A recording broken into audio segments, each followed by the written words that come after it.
제도권 주식 분석입니다. 모니터를 2대 사고 나서 방송하는 게 다시 즐거워지기 시작했습니다. 이제 개인적으로는 큰일 났는데요. 이게 혼자 떠들고 또 혼자 이렇게 보내는 시간이 많아지면 안 되는데, 아무튼 근데 저랑 비슷한 생각하시는 분들이 많아서 다행이라고 생각하고 있습니다. 여기 보면 제가 자주 가는 커뮤니티에서 너무 글이 재밌어서 퍼온 건데요. 성세월 보내는 분 많냐 이렇게 물어보는 글이 좀 아까 올라왔습니다. 지금 시간은 11시 반 정도 됐는데요. 허송세월 보내는 분 맞냐라고 이렇게 물어보는 이제 글에 뭐 평일에는 이제 운동하고 연애하고 결혼해야지 하시는데, 평소에 이제 회사 다니고 운동하면 끝, 주말에 청소하고 끝, 일요일은 뭐 빈둥빈둥 하다가 끝나. 이번에 연휴라서 다행히 그렇지만 저도 다르지 않거든요. 책 보고, 책 많이 봤습니다. 다행히 책 보고, 그다음에 주식 정리하고, 또 이제 자료 만드는 거 집중하고, 유튜브 하고, 골프 좋아하니까 골프 연습하고, 이러다 보니까 3일이 다 갔어요. 그래서 갑자기 또 주식 걱정돼서 또 이렇게 방송을 하다가 딱 트리거가 된 거죠. 이 재밌네 하다가 보니까 댓글이 더 웃겨요. 비슷한 내용들입니다. 되게 희망적이신 분이죠. 전쟁 속에서도 사랑은 피어나니까 힘내라. 그다음에 저랑 너무 똑같아서 할 말을 잃었다. 다 비슷하지 않나요? 구직이 길어지시는 관계로 강제 솔로잉 하고 계시는 분, 이성도 없고 뭐 이런 분들이 있습니다. 다행이라고 생각해요. 저는 웃으면 안 되는데, 안정적인 삶을 살고 계신다고 이렇게 또 칭찬하시는 분도 있습니다. 소개팅 와서 현타 오신 분도 있고, 혼자도 좋다. 혼자 좋으면 안 됩니다. 제 큰일 납니다. 제 머릿속을 글로 표현하신 분, 도플갱어 다 비슷한 것 같아요. 다행이라고 생각합니다. 보면 저는 이제 다행히 취미생활이 있어가지고 좋다고 생각하는데, 아무튼 주식 걱정이 됩니다. 지금 연휴 생각하면서도 연휴 이제 막바지인데도 걱정이 돼요. 왜냐하면 제가 그 말씀 이틀 동안 강조드렸다시피 협상 타결되고 나서 좋을 게 없다라고 말씀드렸고, 오늘 이제 휴장이라서 다들 쉬고 계시지만 선물 시장은 지금 장 중입니다. 그래서 물론 올랐다가 빠지는 경향으로 지금 움직이고 있거든요. 아침에 급등했다가 7시에 오픈하자마자 급등했다가 지금 밀리고 있는 이제 이런 상황인데, 걱정이 되는 거죠. 근데 이제 뭐 개인들 또 주식시장에 발을 들이고 있다 이런 기사들이 있습니다. 보면은 이제 내가 연휴를 이렇게 즐기고 있어요. 여러분들도 같이 좀 많이 즐기셨을 것 같은데, 이제 뭐 엄두도 못 낼 뭐 그런 아이디어로 지금도 불철주야 열심히 이제 오늘도 출근해서 열심히 일하는 뭐 그런 분들이 있죠. 근데 다행히 그런 회사들은 상장이 되어 있어요. 상장이 되어 있어요. 다행히도. 그래서 상장이 되어 있다라는 것은, 즉 우리가 원하는 시간대에 원하는 만큼 100주든 1000주든 만주든 시간을 투자하면 주식을 살 수 있고, 같이 나는 놀고 있지만 너네들이 열심히 경영을 해, 난 배당을 줘, 혹은 주가 차익을 줘 하면서 같이 주식을 살 수 있는 거죠. 지금 보면 개인들은 여기 지금 5월 22일부터 5월 26일까지의 흐름이거든요. 일주일 내내 팔았고, 이거 시계열을 더 늘려보면 5월 내내 팔았습니다. 왜냐면 시장에 위기가 있었기 때문이죠. 근데 외국인들은 계속 사왔어요. 삼성전자와 하이닉스를 정말 많이 샀습니다. 그래서 7만 전자, 10만 닉스를 돌파를 한 이제 그런 시점이고, 그럼 어떤 회사를 사야 되냐 또 질문이 오죠. 근데 타이밍도 되게 중요하거든요. 근데 지금 또 보면 코스피가 2,500 넘어서 외국인이 다 끌어올려 놓은 시장에서 협상 타결됐다라는 소식만 듣고 또 분명히 또 개인들 몰려오고, 감히 예상컨대 내일 삼전 하이닉스 개인들 수급 많이 들어올 거예요. 물론 하루 이틀 같이 갈 수도 있겠지만 그럴 가능성은 매우 낮다고 보고, 내일 수급이 좀 개인적으로도 기대가 됩니다. 그래서 타이밍을 잡기가 되게 어려워요, 개인들 입장에서는. 그래서 뭐 책 같은 데 보면은 이제 주식은 팔 생각으로 매수하는 게 아니다, 그냥 계속 가지고 있을 생각으로 천천히 오르는 주식을 사라라는 거거든요. 맞는 말입니다. 급하게 올라버리면 이제 뭐 더 살 수가 없는 거죠. 내가 이 종목이 좋아서 시장을 탄탄하게 공부한 다음에 실적이 잘 나오고 뭐 현금 흐름도 좋고 이런 종목을 샀는데 막 급등을 해버려요. 그럼 안정적으로 모아가야지 하던 생각이 다시 못 사게 되는 거죠. 그러면 이제 팔게 되고, 그럼 더 올라가는 거죠. 쭉쭉쭉쭉. 그러면 이제 멘탈 나가가지고 다른 종목, 더 급등할 종목 찾고, 투자 원칙 자체가 흔들리게 되는 겁니다. 그래서 결과적으로는 실적이 꾸준하게 잘 나오는 회사를 사야 되는 게 중요한데, 지금으로서는 이제 개인들이 들어오는 타이밍이 또 엇박이 나면서 이 좋은 회사를 골랐더라도 결과적으로 또 위기에 봉착할 수 있는 가능성이 매우 큰 시기다라고 보여집니다. 그래서 이럴 때는 좀 피해야 되는데요. 저 같으면 안 삽니다. 그냥 들고 있던 거 잘 팔아야 될 것 같아요. 그러다가 사실 부채한도 협상이 좋아진 게 아니거든요. 잠정 타결됐다라고 이렇게 언론에서 떠들썩하게 하고 있지만 지금 시장 자체는 흐름이 좋지 않습니다. 요거 먼저 설명드릴게요. 전화통화로 둘이 합의를 잠정적으로 했고, 이제 바이든 대통령 같은 경우에는 뭐 사실 크게 이제 밑에 의원들을 꼬시는데 어렵지 않겠지만, 메카시 하원의장 같은 경우에는 이제 본인이 대표로서 합의는 찬성했지만, 이제 밑에 의원들을 설득해야 된다라고 또 약간 뜸을 들이는 입장이었는데, 결국 잘 타결될 것이다라고 오늘 발표를 했습니다, 아침에. 그래서, 근데 문제는 결과적으로 요거거든요. 요거 두 개 다. 부채 한도를 상향하는 건 오케이. 어차피 마이너스 통장을 늘리는 거, 그 다음에 마이너스 통장 한도를 늘리는 거 오케이입니다. 결국에는 신용이 더 안 좋아졌다라는 의미고요. 정부 지출을 감축한다는 게 되게 크거든요, 사실. 지출이 쭉쭉쭉쭉 나가고 결과적으로 트럼프가 했던 게 가장 빛을 발했던 게 트럼프 대통령이 결국에는 이제 금리가 마이너스 금리였거든요. 제로 금리였음에도 불구하고 계속해서 금리 낮춰서 열심히 좀 회사를 살려보자. 그러다가 금리를 올리게 됐죠. 그러면서 계속 금리 낮춰서 한번 돈을 풀어가지고 열심히 해보자. 그러면서 기업 계속 올라갔죠. S&P, 나스닥 뭐 할 거 없이 계속 올라갔습니다. 근데 결과적으로 정부 지출을 감축한다라는 것은 이 유동성에 제약이 걸린다는 뜻이고 결과적으로는 좋은 게 없다. 그래서 뭐 잘 마무리는 되겠지만 결과적으로는 정부 지출이 감소되고 국방은 필수적인 거 제외하고 2년간 지출이 제한된다. 일부 식량 보조 등 이제 돈이 진짜 없어서 이 노숙자 그 뭐라 그래야 되지? 급식 받는 분들을 이제 돈 줄 게 없으니까 일을 하라라는 거죠. 그래서 근로 유도한다라는 거에 포커스를 맞추고 있다는 겁니다. 결과적으로는 채권 발행으로 필요자금 충당할 것이다라고 말씀드렸고 어제는 이 채권 가격에 대해서 살짝 말씀을 드렸는데 결과적으로는 돈을 더 푼다라는 거잖아요. 마이너스 통장 한도를 늘리면서 그래서 금리는 더 떨어질 수밖에 없어요. 그러면 어떻게 되냐? 채권 가격은 상승할 수밖에 없는 거죠. 그래서 금리는 더 떨어지고 채권은 더 올라가고 금리 더 떨어진다라는 것은 지금 안 그래도 물가 높은데 물가가 더 높아질 가능성이 크다라는 거고 시중에 자금이 더 풀리니까.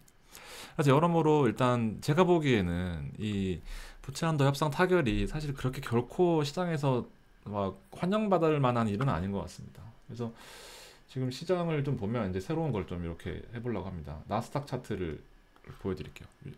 새로운 기법입니다. 모니터가 두 대라서 가능한 거예요. 하고 싶었는데 드디어 다시 지금 올라가네요. 제가 지금 한 10시부터 9시 한 반쯤부터 시장 이제 데이터 뽑고 준비하고 있었는데 이 펜이 안 나오나? 펜이 안 나오네. 아이고 펜은 안 되네. 요 보면은 일단 요 지금 일단 1번부터 먼저 되게 좋네요. 1번부터 먼저 보면 계속 급등했어요. 이제 5월 초부터 그 부채 한도가 위기에 봉착했고 지난 1월처럼 디폴트가 날 수도 있다. 그러면서 주식 계속 빠졌었거든요. 근데 여기는 계속 올랐어요. 여기 보면 계속 올랐던.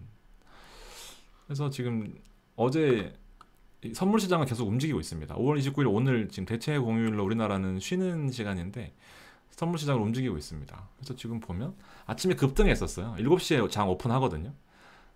14,459까지 찍었습니다. 지금 383 약간 오르긴 했는데 이렇게 계속 지지부진한 흐름 아침에 급등했다가 다시 급락한 다음에 잠깐 올랐다가 또 빠지고 7시 반부터 급등했다가 다시 빠지는 다시 오르고 있긴 하네요.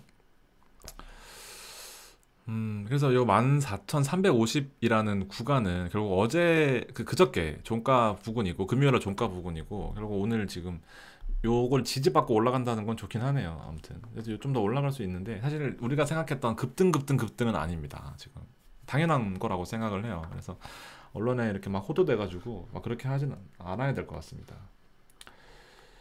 그래서 마통이 늘어난 거고 결국엔 지출을 줄여야 된다는 거고 돈 없어서 급식을 못 준다는 얘기고 그래서 시장이 너무 좋으니까 사실 지금 시장이 너무 좋잖아요. 시장이 너무 좋을 때는 이 리스크가 없는 것처럼 보여요. 특히 하반기에는 이 리스크도 미화화되는 그런 경향들이 있고 또 반대로 주가 폭락기에는 조그만 거 하나 터져도 막 엄청 빠지고 이런 호들갑을 떠는 거죠.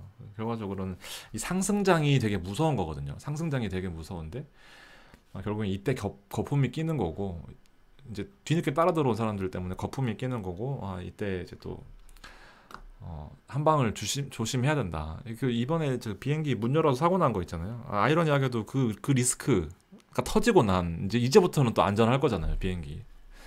그래서 리스크가 한 번은 터져야 이제 터졌을 때 좀 버텨줘야 되는데 그런 것들을 좀 감안을 하고 새로 진입을 하셔야 된다라는 걸 말씀을 드리고 싶습니다.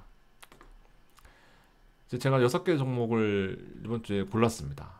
그래서 지금 보면 대표적으로 SK텔레콤인데요. 저는 이제 그 두 가지 컨텐츠, 세 가지로 이 유튜브 채널을 운영하고 있습니다. 첫 번째는 이제 공개 방송, 지금 여러분들 보듯이. 그다음에 채널 구독 옆에 있는 가입, 그다음에 1대1 카톡 멤버십 운영하고 있는데 오늘은 두 가지만 가지고 왔습니다. 특히 한 가지입니다. 한 가지 사실은.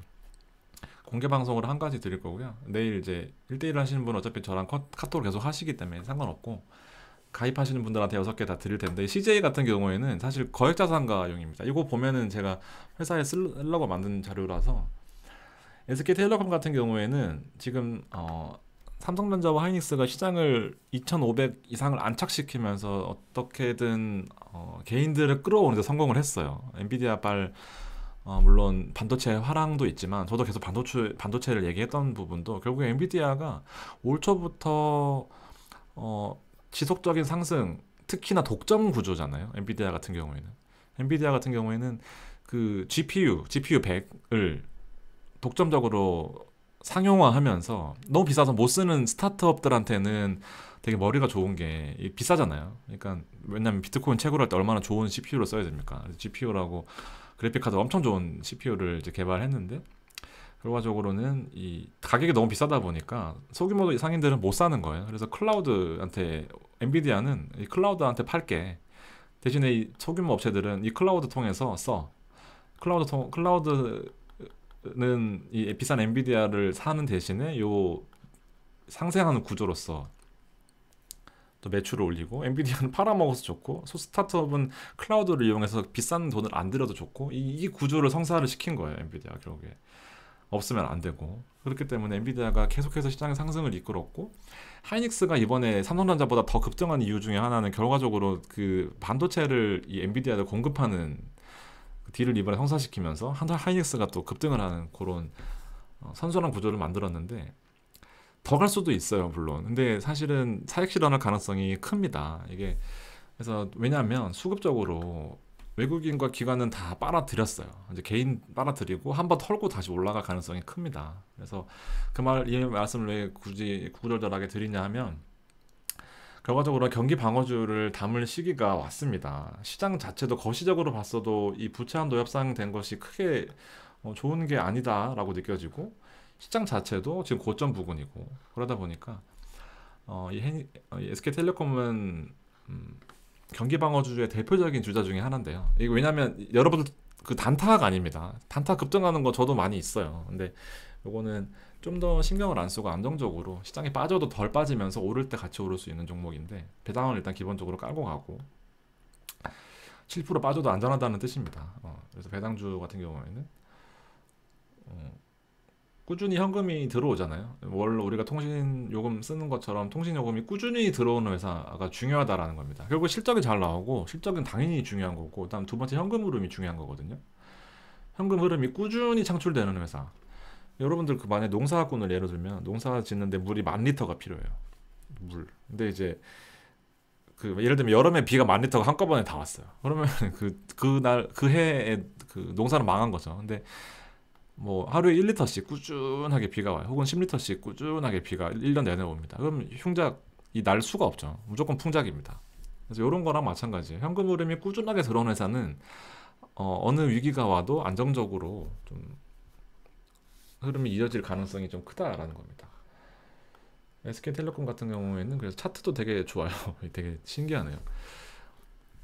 코로나 터질 때 20년 2월 코로나 터질 때 일부 하락했다가 금방 만회를 했고 생각보다 더 강했고 금리 인상할 때 더 강했고요.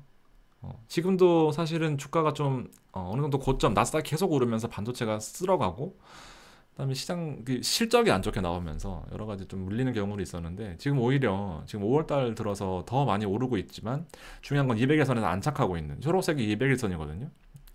121선을 계속해서 밑에서 위로 저항받는 입장이었는데 수급이 들어오면서 200일선까지 강하게 뚫고 지금 되게 차트상으로도 예쁜 모습을 하고 있습니다. 그래서 하루 이틀 밀리면 49,000원 이 뭐 내외에서는 되게 매력적인 구간이고 그 전 가격까지 한 6만 원 정도까지 볼 수 있다 이렇게 보여집니다. 그래서 살 게 뭐 없다거나 혹은 신규로 주식 들어가시는 분들은 사실 SK텔레콤 같은 경우에 되게 매력적인 가격이라고 볼 수 있습니다. 한 번에 막 수익이 대박 나지는 못해요. 근데 꾸준하게 여러분들 지금 다시 은행금리 떨어졌잖아요. 3%대 초반, 3%대 중반, 많으면 후반인데 배당 받으면서 안정적으로 운영할 수 있는 이런 SK텔레콤 같은 건 괜찮다라고 보여집니다. 잘 되는데 또 말이 길어지네요. CJ는 약간 이제 좀 다른 얘기인데 이거는 여러분 사진 않으셔도 될 것 같습니다. 이렇게 6개를 정리했고요. 나머지 종목들은 아까 말씀드렸던 카카오톡 멤버십이나 저기 VIP 저기 멤버십 하시는 분들한테 드리도록 하겠습니다. 조금 차이는 있어야 되겠죠. 양해 부탁드리겠습니다. 그래서 이 대신증권에서 해온 정리해 놨던 거 다시 한번 말씀드리면 결과적으로는 여기 쭉 읽어보시고 당연히 이슈가 해결될 것이다. 신용평가사들이 미리 선제적으로 신용등급을 하지 않았다, 신용등급 하향을 하지 않았다는 거에 이미 힌트가 나왔어요. 신용등급을 떨어뜨려도 벌써 떨어뜨렸어야 사실 디폴트 위기였는데 디폴트 안 난다는 건 이미 기정사실화돼 있던 이제 그런 상황이었습니다. 그래서 시장은 경제지표로 시선을 옮겨갈 것이다 라고 했고, 경제지표 말씀드렸던 것처럼 이거 왜 이렇게 돼 있냐, 구인 보고서 이번에 내일은 쉽니다. 내일은 특별한 경제지표 없이 일단 지난 주말 동안 일어났던 부채한도 협상의 어떤 그런 결과를 반영하면서 시장이 좀 움직일 것 같고요. 진짜 배기는 이때부터 시작입니다. 매일매일 시작이고요. 5월 말, 6월 1일, 6월 2일, 6월 5일까지 계속 중요한 지표들이 줄줄이 있으니까 챙겨보시고, 고용지표 되게 중요하고 실업률 중요하다는 거 지금 3일째 강조드리고 있습니다. 그래서 FOMC는 6월 14일 이런 거 챙겨두시면 도움이 되실 거예요. 네, 여기 조금 이렇게 바뀌었네. 자, 오늘 준비한 거 여기까지입니다. 왜 이러니? 네. 종목 가이드까지 필요하신 분들은 제가 강조드렸던 이 두 가지 참고해 주시고요. 자, 오늘 이제 연휴가 끝나고 내일부터 다시 시작입니다. 시장이 좀 저도 좋았으면 좋겠습니다. 하락론자 절대 아니고 좀 좋았으면 좋겠는데 오늘 방송 여기까지 마무리하고 나스닥이 지금 다시 반등을 하고 있네요. 다행히 그 부분 좀 좋게 보여집니다. 푹 주무실 수 있을 것 같습니다. 네. 남은 밤 잘 보내시고요. 다음 주에 다시 찾아뵙도록 하겠습니다. 감사합니다.